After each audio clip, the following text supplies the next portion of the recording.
गणेशाच्या मूर्ती आपल्याला या ठिकाणी पाहायला मिळतात। महागणपती तर तुळशीबागेमधील महागणपतीची ही मूर्ती आपण या ठिकाणी पाहतोय। तर तुळशीबागेमधून सुद्धा मुख्य सभा मंडपाच्या बाहेर आता पडलेले आहेत आणि अगदी थोड्याच वेळात विसर्जन मिरवणुकीला जे आहे ते सुरुवात होते। पहिल्यांदा मानाचे 5 गणपती जे आहेत ते विसर्जन मिरवणुकीसाठी मार्गस्थ होतात आणि त्यानंतर एक एक करून गणपती जे आहे ते विसर्जन मार्गावरती यायला सुरुवात होते। आपण पाहतोय की जगन्नाथ रथ जो आहे तो यंदा तुळशीबाग गणपती बाप्पा मंडळाने यावर्षी साकारलेला आहे आणि मानाचा 4था असणारा तुळशीबाग गणपती बाप्पा जो आहे विसर्जन मिरवणुकीसाठी निघालेला मार्गाला आपल्याला पाहायला मिळतोय।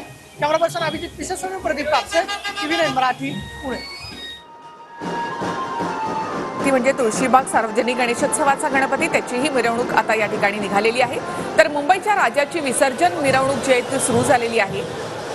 महादेवाच्या स्वरूपातील ही मूर्ती आपण या ठिकाणी, चतुर्भुज अशी मूर्ती आपण या ठिकाणी पाहतोय।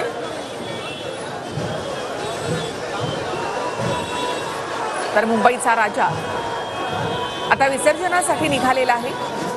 मुंबईमधल्या या मिरवणुका सकाळी जरी सुरू होत असल्या तरी विसर्जन होता होता रात्री उशिरापर्यंत हा सोहळा सुरू असतो।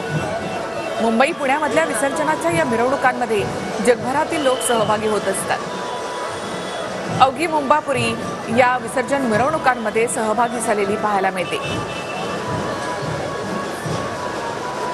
गणपती बाप्पा मोरया, पुढच्या वर्षी लवकर या असं आर्जव त्याला केलं जातं। गेल्या 10 दिवसांमध्ये संपूर्ण राज्यामध्ये खरं तर उत्साही चैतन्यमय असं वातावरण पाहायला मिळालंय।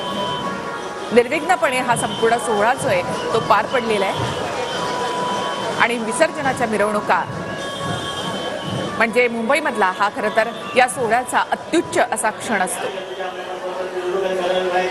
गेल्या 10 दिवसांमध्ये आपण पाहतो लालबागच्या राजाचं दर्शन लोकांनी घेतलेले आणि लालबागच्या राजाची आरती आता सुरू झाली आहे। तर थेट आपण जाऊयात लालबागच्या राजाच्या दर्शनासाठी।